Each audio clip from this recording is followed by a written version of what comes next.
Welcome to From the Eccentric Man. Today we're going to have a go at SharpPractice. We haven't played it for such a long time, so we're going to have a go with that. We're doing the French-Indian Wars. We've set up our table. We're using the Cigar Box Battlemat Europe 2. It's a newer one with the fields, so we got that. And we're doing French-Indian Wars. And there's my French Canadians. I've got, for this game I'm using a formation of 2 regular, 1 Milice Canadian and 2 Indians. We've put them into skirmish units for the Indians, so they're units of 6 as skirmishers rather than tribes, so we're going to run that. For my support units I have got an ammunition wagon and a exploring scout who helps me set up a movable deployment point, because I've got movable deployment capability with the Milice Canadiens. So that's for me. Playing John today, my stalwart, different type of game player, rather than just bolt action. So we have a dabble with the different armies that we do. And John's running his British. He's got them over here. Let's go around and about. Yep, so what have we got here? He's got a formation of 2 British regular, and then he's got a unit of 6 rangers. What do we say on the for them? Are they just light infantry? Skirmish? Can't remember. Skirmish. Yep, skirmish. And then we've got a unit of 6 Indians against skirmish. So for John's light infantry, yeah. Yeah, light infantry. Right. Have to have a little look in the book to see whether they're the skirmish ones or they're just light infantry. Yeah, do that. Yep. So for John's support units, because he is defending and I'm attacking, the objective is for me to get his deployment zone. We rolled, and his deployment zone is here, and my deployment zone is over by the church. So we'll see how useful the movable deployment zone is. So John has taken for his support troops colours and a musician and an ammunition cart. So that's the troops. The scenario is objective, and that's to get this deployment zone. So we'll sort the troops out and then go into turn 1. It's going to be a bit of a learning experience again, but we'll see how we go. So I had a bit of difficulty thinking about what my movable deployment point would be. So what I've gone for is my family of moose, and these you can get from Bad Squiddo Games online. They were from their recent Freya's Wrath Kickstarter. So that's going to be my movable deployment zone. So I could set that up 30 inches away from John, and it has to be within 24 inches of my main fixed deployment zone. So that's there, and they're there, and John is over there.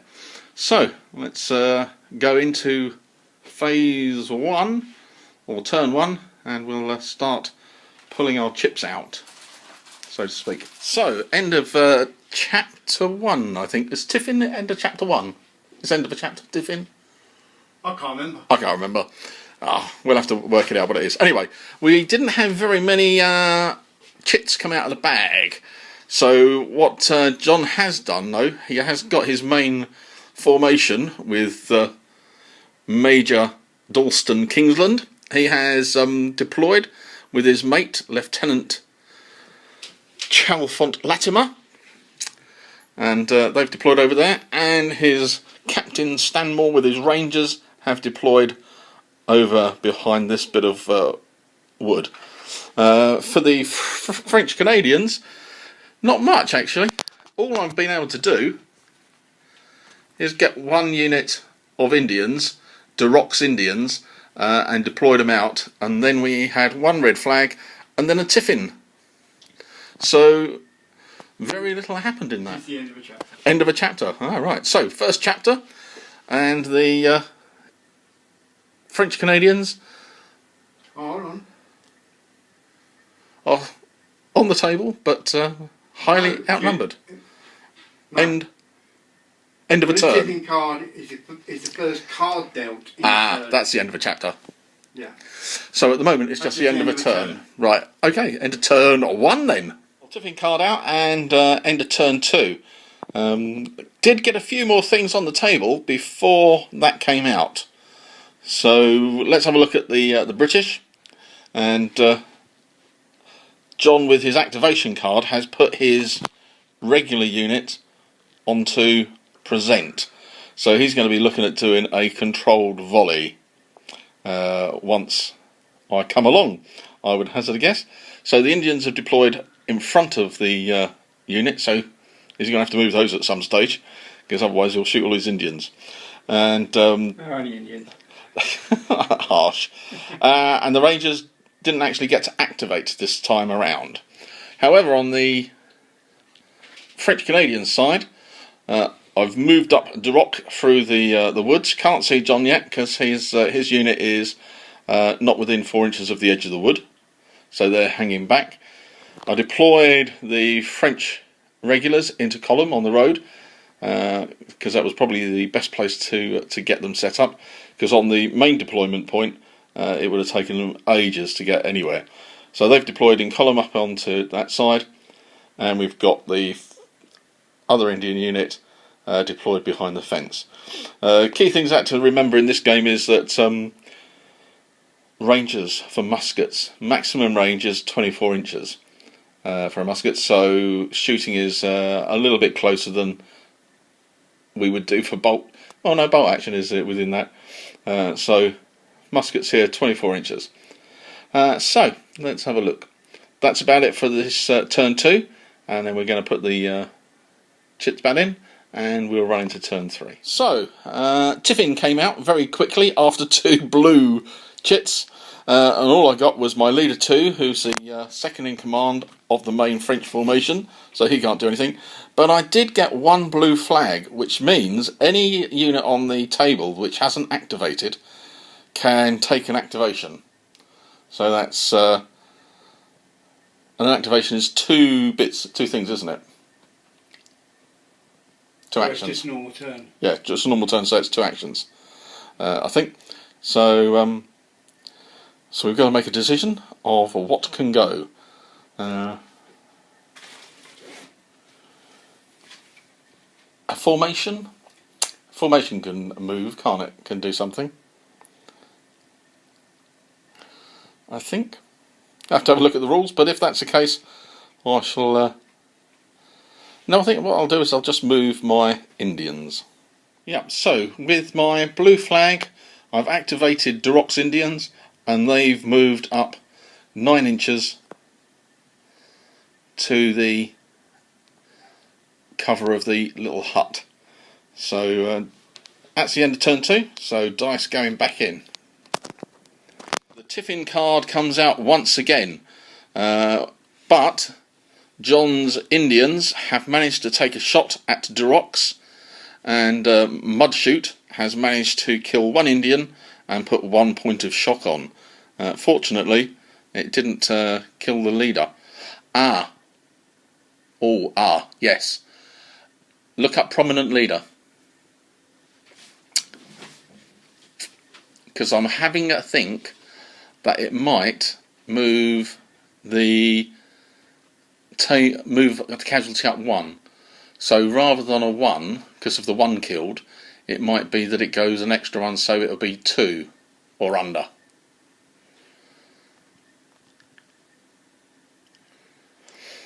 Yes. It's to do with if he gets shot. Ah, right. Not to hit him, but if he gets shot. Just as prominent leader. Yep. The unit depends heavily on its leader. If he is wounded or killed, roll twice on the force morale. Oh, right. That's okay. Then it doesn't make him easier to hit. No, but what benefit does he give you? It doesn't. What's the point of having him then? Because he's an Indian prominent leader. They rally the troops much more. Right, so that means that John has fired and he is unloaded, and I have. Oh, I could charge you,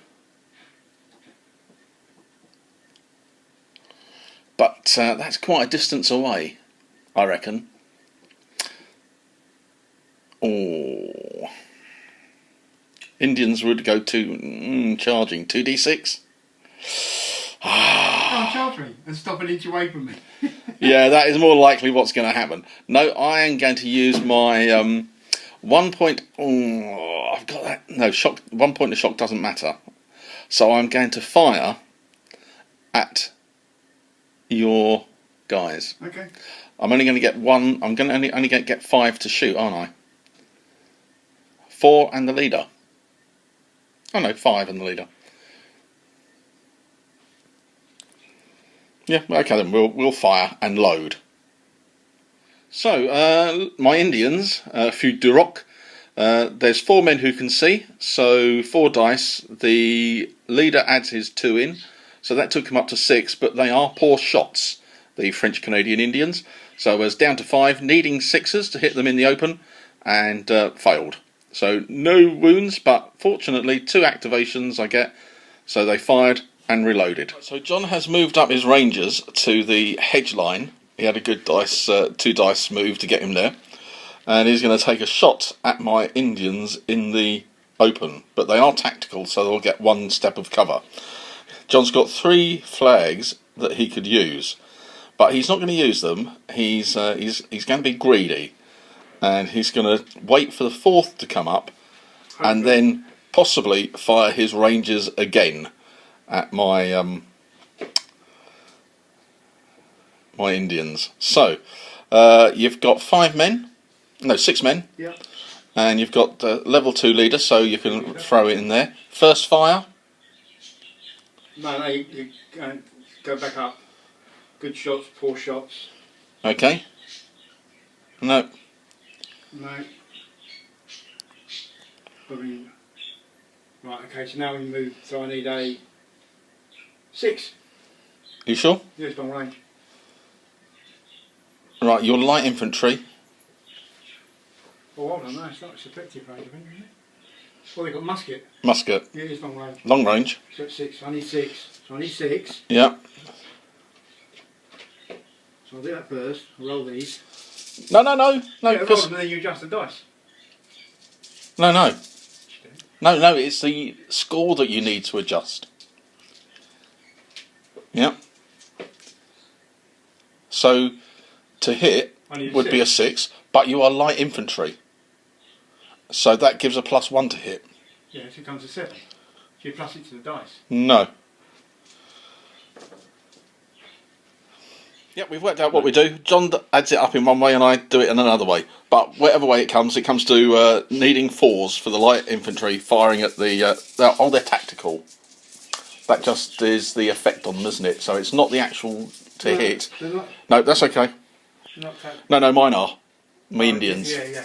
Yeah, so that... Yeah? Yeah, we're Roll okay. away. Roll away. 4s. 4s needed. 2 hits. 2 hits then. Rightio. So then that goes to me, and in the open, it would be on that. Have a look on table 11 there, John. Yeah, table 11. And the open, yeah, roll away. You need 6's kill, 3 and 5 shot. Right. However, they're tactical. So they go up by 1. So they go up by 1. 6's 4, 5. So you got 1 point of shock. 1 point of shock. That's it, isn't it? I think that's the way to do it. Moose alert. Rules wise, the tactical doesn't give you a save or help you with the casualties. Tactical allows the unit to use ambuscade to come on and shoot people up or charge people. The skirmishers gives the bonus to help you survive being shot at. So although we got the wrong terminology, we actually got the result right. So it saved me a casualty. Yeah, so a turn of working a few things out with 4 flags coming up, and also what light infantry is and skirmishers are. So we've gone for it. If it's just marked light infantry but there's only 6 men in the unit, then they're skirmishers. If we're wrong, let us know. So the main bulk of the French formation is still trying to go up on that flank, while the Canadian milice are moved up to the middle to take some pot shots, and the Indians are in a shooting battle with the Indians on the far side. We're about equal over there, aren't we? I think so. Yeah, 1 bit of shock each and 1 casualty each. So that's firing on there. The British main formation have moved up to the edge of the wood, and they are possibly going to threaten my Canadian Milice, or Milice Canadienne, over here. On this side, John's, you saw the shooting that he did on the Indians, wasn't overly good, but he used his 4 flags to reload. Reload and remove one. And remove 1 point of shock. Yeah. So that was quite good there. Because you go here from that.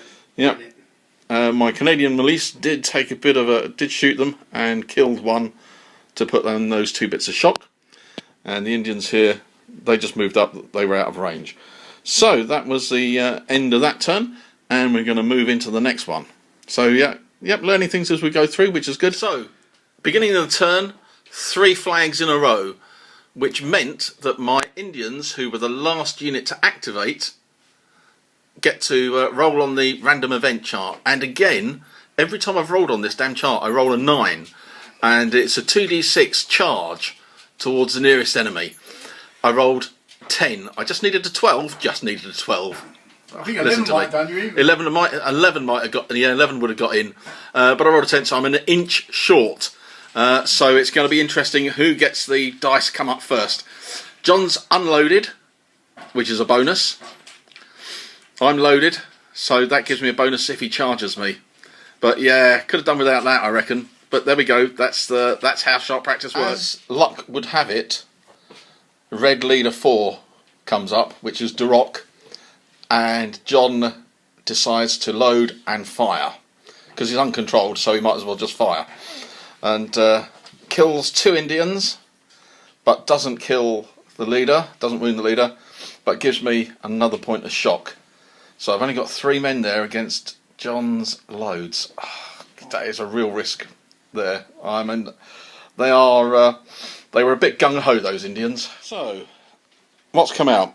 Another red flag and the Tiffin card. Yeah. Tiffin card has come out, which means my main unit hasn't activated, the Milice haven't activated, the Indians haven't activated, John's Rangers haven't activated, or his main unit haven't activated.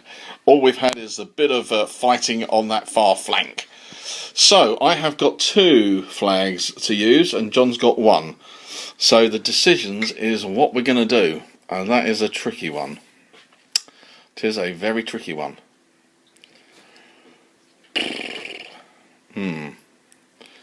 Right, let's make some decisions. So once again, that darn Tiffin card came up, and I've still got loads to activate.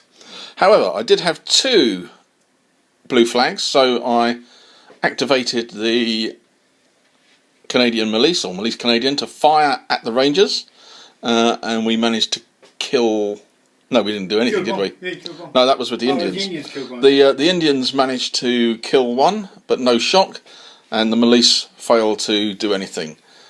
John used his flag to move the formation up and start going into the woods. I've got a feeling I'm not going to get that deployment point, but you never know. Over there on the far flank, the Indians are engaged in a firefight. I reckon if John's dice comes up first, he'll just mash them. I've got 2 points of shock on them, and 3 Indians left, so they're a bit shaky. So moving into the next turn. So we've had 3 flags come up in succession. So the last unit to activate was on the cards with the flags from the previous turn, was the British formation. So it says move 1d6, but because it's in a wood, we thought we'll roll the 2d6 and as a normal wood move. So John rolled a 4 and a 1, so you get rid of the highest, so he moved 1 inch. So if we get that one wrong, let us know. So they've moved up 1 inch, and straight off after that 3rd flag in a row, Tiffin card came up. So we've now got 3 red flags for John to use, and I've got 2 blue flags. And we're now just trying to work out who gets precedent. Both the side with the most command cards selects one group or formation, which now activates with 2 actions. That'd be you then. That'd be me then. So you do 1, I do 1, you do 1, I do 1, you do 1. I think so. Yeah. Do alternate. It makes Yeah, sense you do alternate. that sounds about right, doesn't it? Okay, John's unit that hasn't activated. Your uncontrolled move wasn't an activation, was it? No. It was a freebie. It's a freebie. So I can still advance then. Oh dear. You only go to the... Oh dear, oh dear, oh dear. Or should I say, as I'm French-Canadian, sacre bleu. So using the flags, John's first one was to shoot the Indians on the far side. Put an additional point of shock. I've got 3 shock on that unit. So we're now just looking at whether the officer with them counts them as 4 in the group or 3. But anyway, at the moment there's 3 shock, so hopefully I might be able to get rid of some. The next one up, my Canadian Milice took a shot at the Rangers and missed. The Rangers took a shot at the Indian and killed 1, no other shock. And then the Indians took a shot and didn't hit the Rangers. So pretty ineffectual for the French Canadians shooting. So back into the next turn. So John had the 4 red flags come up, and he activated his main man. What's his name? I can't remember what his name was. Major Dawson Kingsland. Yes. Yes. Dalston Kingsland. Major. Dalston Kingsland. Major. So activated Dalston Kingsland, and we took it as it's activating the leader, so he could move the unit, add his dice in, and take the shot. And he fired at the Canadian Melissa, or the Milice Canadian. Did 8 hits, and unfortunately for John, I rolled quite well. So I only took 1 point of shock. Because it was hard cover, because they're skirmish and they're behind a fence. So that saved me a little bit. So let's see what the dice, what the chits are going to be as they come out. John's 4 flags. I thought I'd take the risk, and my 4 flags come up, but I couldn't really do very much with it either. What I've tried to do is move the units there, reform them into the line from the column, and advance them up. But because one unit's in the wood, one of the groups in the wood, I only managed to go 2 inches, which was a bit short, really, and it didn't give me any opportunity to get into a firing position on the British line. So they've moved up, and then the Tiffin card came out. So, yeah, over here I'm trying to swarm his Rangers, and on this side I'm going to probably die with the Indians again. But we'll see how that runs. And the French main formation is forming up to take on the British.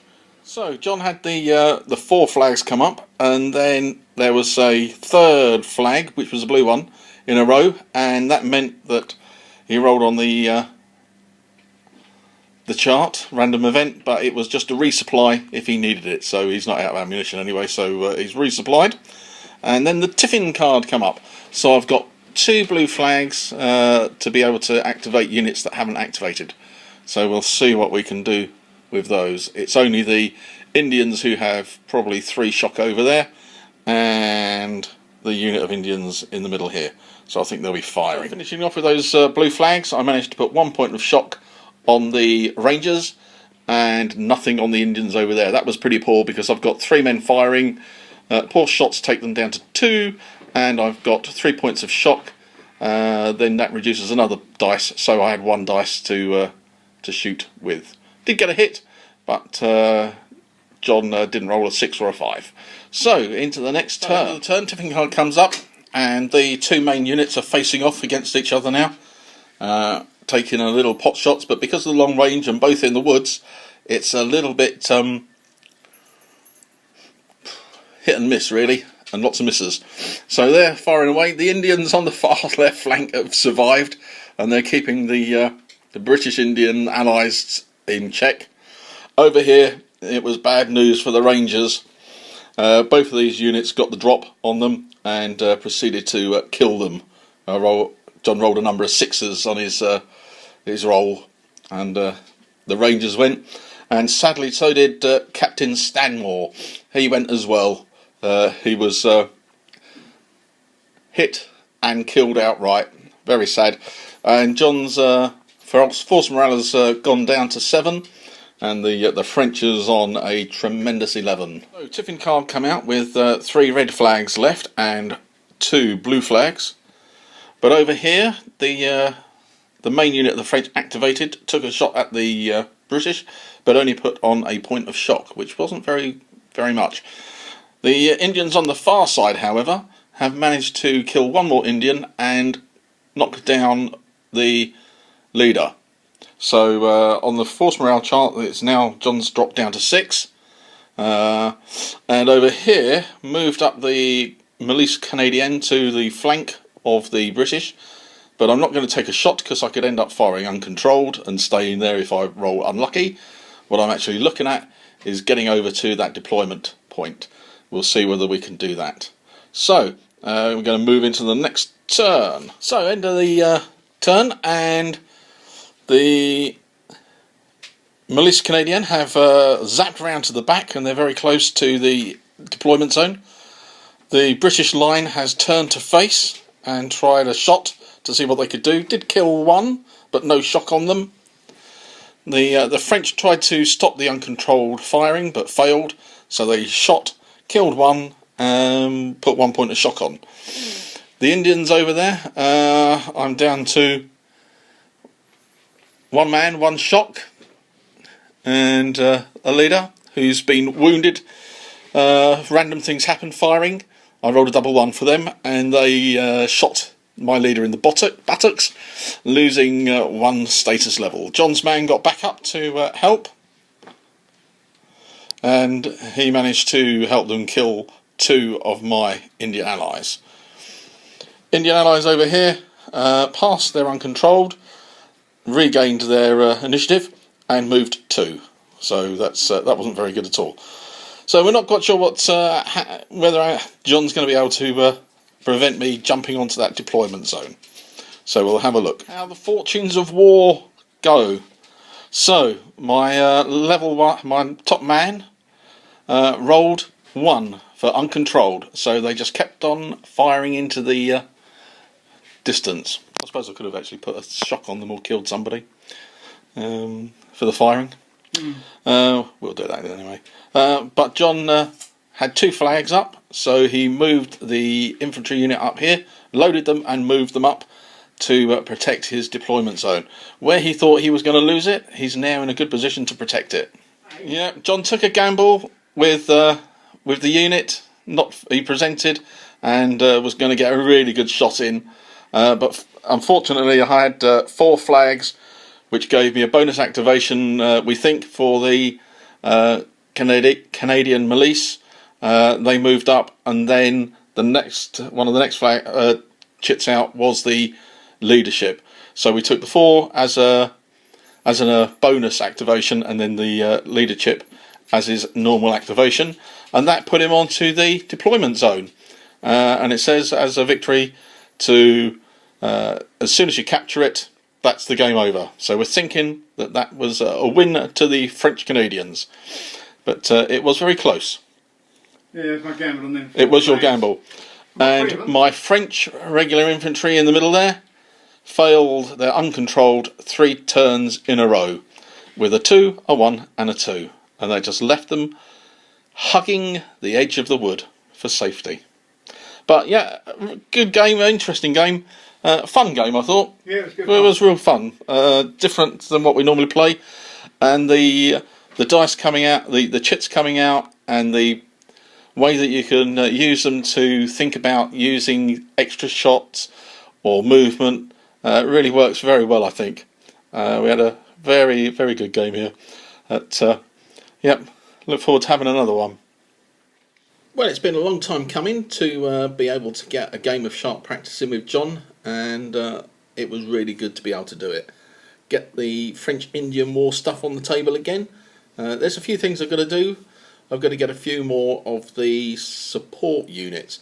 So a little group of engineers, perhaps an ammunition wagon, other bits and pieces, water wagon, some more civilians, get them so we can have sort of secondary objectives, get a few of those in, and start building up a few little troops.